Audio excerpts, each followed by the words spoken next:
उनके हाथ काटे जाते हैं, फिर उनके पैर काटे जाते हैं और फिर उनका गला रेंध करके हत्या होती है। ये लोग सौहार्द की बात करते हैं, शर्म नहीं आती इन लोगों को सौहार्द के बारे में चर्चा करने की। याद रखना, जिसने पत्थरबाजी की होगी, जिसने माहौल खराब किया होगा, उसमें एक भी बचने वाला भी नहीं। Hello friends, welcome to my channel. पूरी जानकारी के लिए वीडियो पूरा जरूर देखें, स्किप करके ना देखें। इस बात को कहता है कि भगवान विष्णु, श्री हरि विष्णु का 10वां अवतार संबल में ही होगा, उसी संबल में होगा। उनके हाथ काटे जाते हैं, फिर उनके पैर काटे जाते हैं और फिर उनका गला रेंध करके हत्या होती है।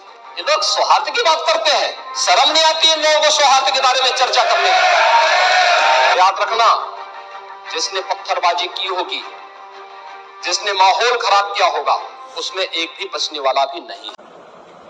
माननीय मुख्यमंत्री जी ने जो कहा है, एक एक बात को गौर से सुनिए। मुख्यमंत्री जी ने जो कहा है वो सही है या गलत है, आप सभी कमेंट करके जरूर बताएं। माननीय मुख्यमंत्री जी को क्या कहना चाहिए था, क्या नहीं कहना चाहिए था, माननीय मुख्यमंत्री जी ने क्या सही कहा है, क्या गलत कहा है, आप सभी अपनी राय जरूर दें। तो आप सभी ये जरूर बताएं। मैं केवल एक बात कहना चाहता हूं कि अगर संभल के बारे में हम जब बात करते हैं महोदय, एक लंबा सिलसिला है इस संभल का, और अगर मैं संभल की जब चर्चा करता हूं तो संभल में कैसे माहौल खराब किया गया, वहां पे ये संभल में दंगों का जो इतिहास है 1947 से ही प्रारंभ होता है। 1947 में एक मौत होती है, 1948 में 6 लोग मारे जाते हैं, 1958 में भी दंगा होता है, 1962 में भी दंगा होता है, 1976 में भी 5 लोगों की मौत वहां पर हुई थी, और 1978 में 184 हिंदुओं को सामूहिक रूप से जला दिया गया था।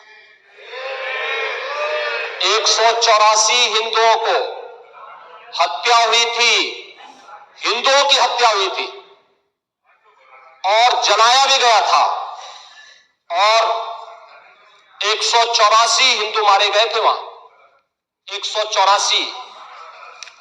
मैं वही तो कह रहा हूं ना, आप उस सच को स्वीकार नहीं करेंगे, आप उस सच्चाई को स्वीकार नहीं करेंगे, और लगातार कई महीनों तक वहां कर्फ्यू था। 1980 में फिर दंगा हुआ था, एक मृत्यु हुई। 1982 में फिर दंगा हुआ, एक मृत्यु हुई। 1986 में 4 लोग मारे गए, और 1990 फिर 1992 में 5 मौतें हुई, 1996 में 2 मौतें हुई। लगातार ये सिलसिला चलता रहा 1947 से लेकर के अब तक। 209 हिंदुओं की निर्मम हत्या वहां हुई है संभल के अंदर, 209 हिंदुओं की, और एक भी बार किसी ने उन निर्दोष हिंदुओं के लिए कभी 2 शब्द नहीं कहे, उनके प्रति, उन परिवारों के प्रति संवेदना के शब्द नहीं कहे। महोदय, जो आज घड़ियाली आंसू बहा रहे हैं, ये लोग कभी भी उन निर्दोष हिंदुओं के बारे में कभी 2 शब्द नहीं कहे। वहां पर 1978 में जो दंगा हुआ था महोदय, किस प्रकार की स्थिति थी। एक वैश्य जिसने सबको उधार दे रखा था पैसा, और इस बात को मानता था कि साहब मैं तो सबको पैसा देता हूं, मेरे यहां तो सब व्यवसाय के साथ जुड़े हुए हैं। अगल बगल के हिंदू दंगा होने के बाद उनके घर में इकट्ठे होते हैं, इकट्ठा होने के बाद उनको घेर लिया जाता है। घेरने के बाद वो बोलते हैं, भाई आप हमें क्यों घेर रहे हैं?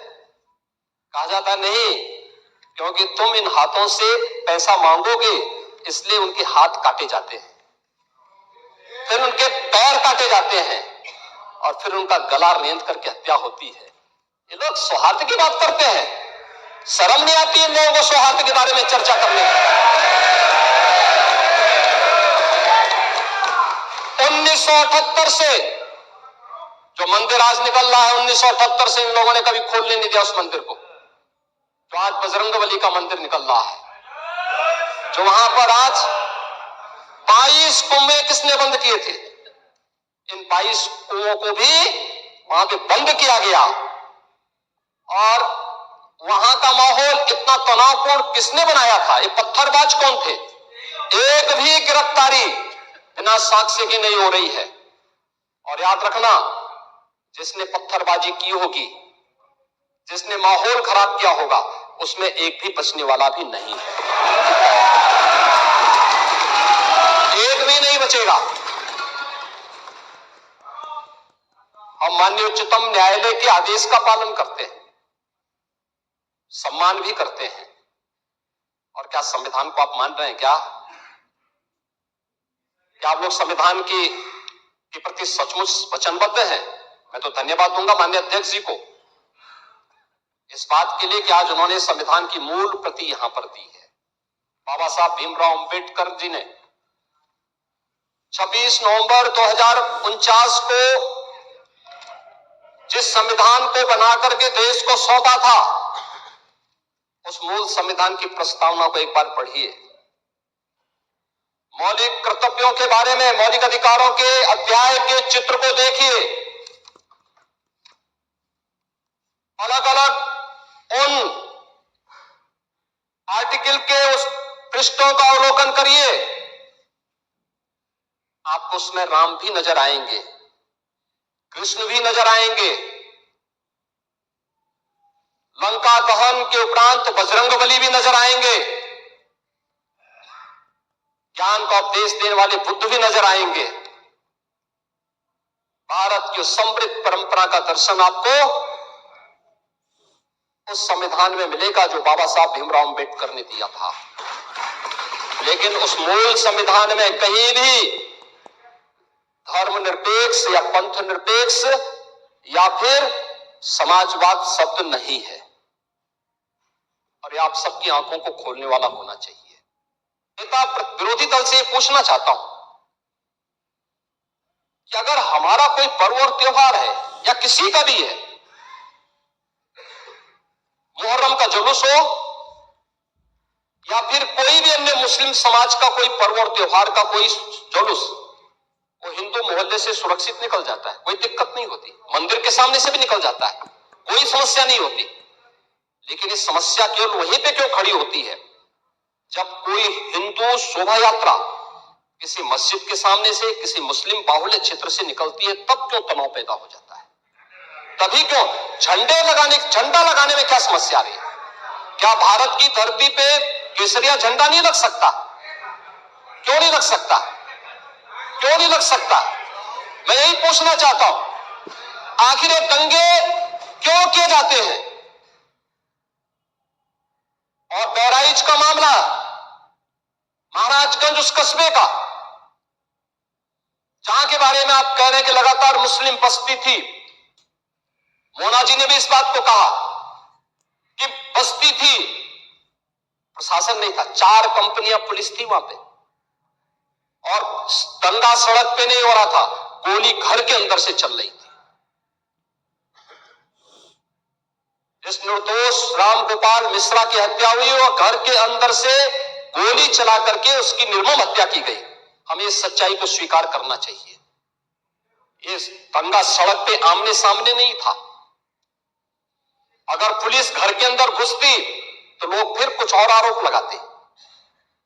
पुलिस ने बचाव करने का अपना प्रयास किया, 4 कंपनियां वहां पे थी, और आप कह रहे हैं कि माननीय मोना जी ने भी कहा कि भारतीय जनता पार्टी के विधायक ने आरोप लगाए। भारतीय जनता पार्टी के विधायक ने इस हल्दी की घटना को लेकर के नहीं, इस महाराजगंज कस्बे की घटना को लेकर के नहीं, ये उस समय बहराइच कस्बे में थे और बहराइच कस्बे में इनकी गाड़ी पर हमला हुआ जो वहां से 30-35 किलोमीटर दूर है। वहां पे एक पथराव हुआ था। मैंने भी इनको कहा था, मैंने कहा देखो तुम्हारे उस क्षेत्र में दंगा हुआ है, तुम वहां तत्काल जाओ, लोगों को कंट्रोल करो। लेकिन उसको कैसे तोड़ मरोड़ करके प्रस्तुत किया जा रहा है। इन्होंने जो तहरीर दी वो दूसरे मामले में दी है, उसका इस घटना से कोई लेना देना नहीं, लेकिन उसको किस तरीके से जोड़ करके देखा जा रहा है। एक जिले में दूरी होती है, इसमें बहराइच से आपको भी वहां जाने में समय लगा होगा और उस दूरी को आपने देखा होगा, तो ये उतनी ही दूरी है। उस घटना को